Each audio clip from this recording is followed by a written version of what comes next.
If you want to die quickly, go join a gang. Average life expectancy of a gang member in the United States is 20 years old and 5 months. These guys, they go out, they want to sell drugs, they want to live the fast life. Look, there's no shortcuts. In life, you got to work hard either way. Even if you choose to be a career criminal and you don't want to end up in jail or dead, you're probably going to work harder than you would if you just picked an honest way, because it's not easy. And that's what today's verse is about in Proverbs. Solomon talked about this. He talked about avoid the path of the violent. And, maybe a couple thousand years ago, it was more common to get away with things like murder. They maybe not as easy in some places, but it's a temptation for young men. A lot of culture praises it. But there's better things you can do in life. So let's read what he has to say here. King Solomon, one of the wisest men. Listen, my son, to your father's instruction, and don't reject your mother's teachings, for they will be a garland of grace on your head and a gold chain around your neck. My son, if sinners entice you, don't be persuaded. If they say, come with us, let's set an ambush and kill someone. Let's attack some innocent person just for fun. Let's swallow them alive like Shiloh, still healthy as they go down to the pit. We'll find all kinds of valuable property and fill our houses with plunder. Throw in your lot with us, and we'll all share our money. My son, don't travel that road with them or set foot on their path, because your feet run towards trouble and they hurry to commit murder.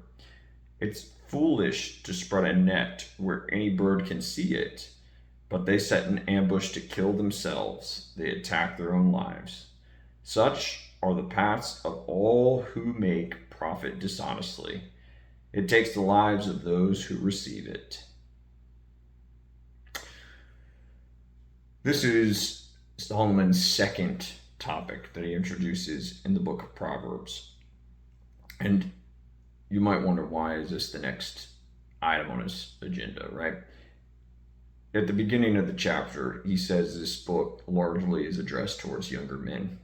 And one of the easiest temptations for younger men is wanting to be cool and wanting to pretty much be a badass, right? This comes in different ways, but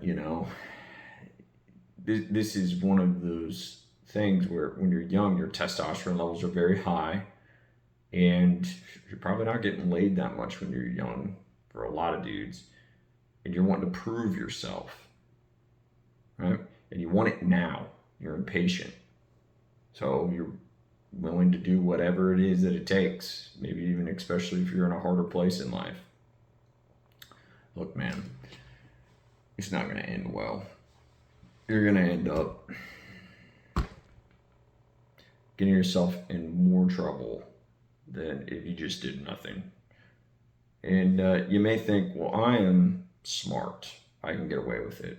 I'm clever. You're probably young. You haven't lived long enough yet to figure out how things work, right? When I think I was about 8 years old, my family went bankrupt and we had to go live pretty much almost like housing projects. Yeah, it was apartments. They were lower income. Immediately, I was hanging out with other kids that were a lot, their families were poor too, rough around the edges. They would talk me into stealing something from a gas station, like a candy bar or something like that. And it's desperateness. They just want something, and they don't have anything. Look, you may have this scarcity mindset and you want to just take to get what you want because you can't see a way out of it. You can't see any other alternatives. Here's the thing. You got to shift your focus and your mindset to seeing the world as opportunity. There's so much opportunity out there, and there's so much that you can get out of life.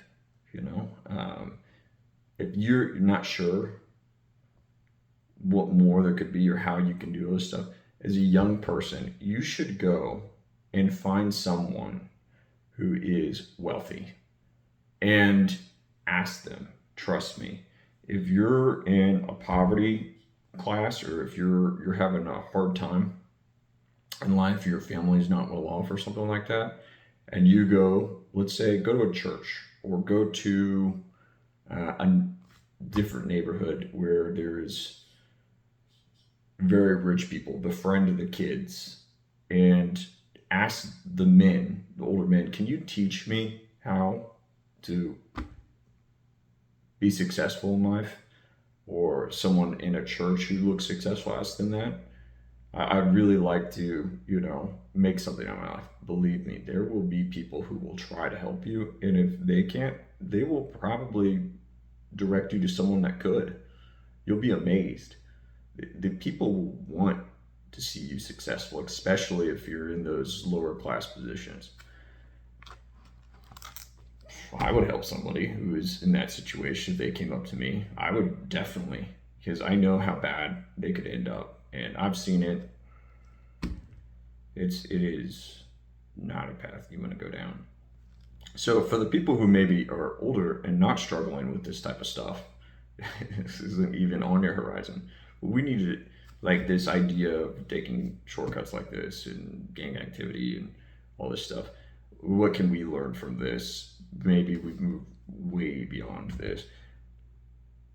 This is the macro version of taking shortcuts, right? This is an extreme.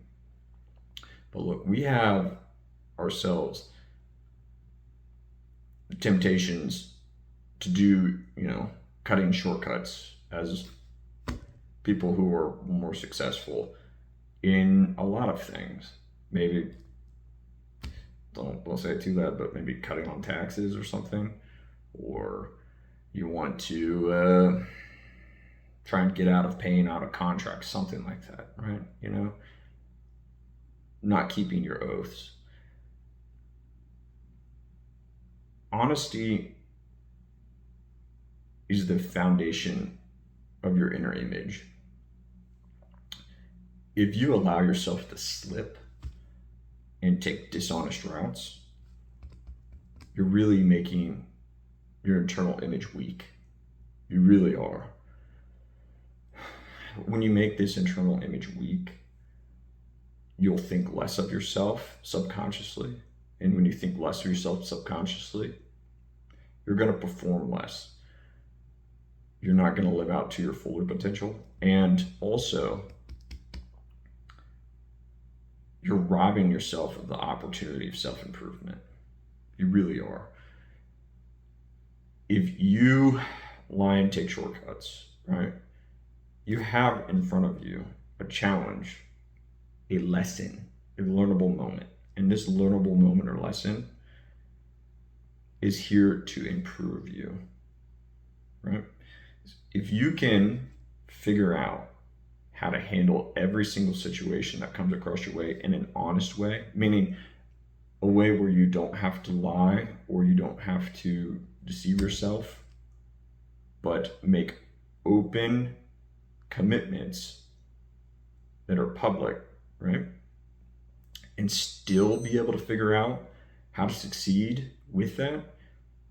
There are swarms of people that can't do that. And you will elevate yourself above those people. And your power and your skill increases. And as this happens, the competition just starts falling away. If you can perform honestly in tough situations, committed to truth, and make it work still, there'll be less and less obstacles that will challenge you in life. If you can figure out how to do it the right way when it's hard, the world will just unfold before you. and you'll be able to continue on and take on other challenges that people that will be below you won't even be able to begin to approach. And the rewards for that will be immense. You can run a business and do it correctly, keep your books straight, pay your taxes, keep your contracts and your word with your customers. That alone, I've seen it zillions of times now, where I outperform other people who, have done work for a customer. They do a bad job or they don't fulfill what they said they would. And I'll come in and I'll correct everything they did because I was honest and patient with myself, and I learned how to do things the right way, the correct way. And when I did that, it made me better at my craft. It made me stronger. And then I got more referrals because of how well I did. I ended up getting more business, and it became the standard. It became easy to me because I committed to myself. I promised myself I will do this the right way. It became a habit, second nature. And it no longer became hard. I moved on to other challenges. And you know what? No one else could compete with me. They couldn't keep up. There was no question. I no longer had any worry about competing because I knew the vast majority of people, they couldn't do those simple things. They couldn't take those simple steps, to be honest, and not take shortcuts. And I got the reward for that. And they are struggling. So avoid the path of violence, avoid the path of shortcuts. That's it for today. Thanks. Bye.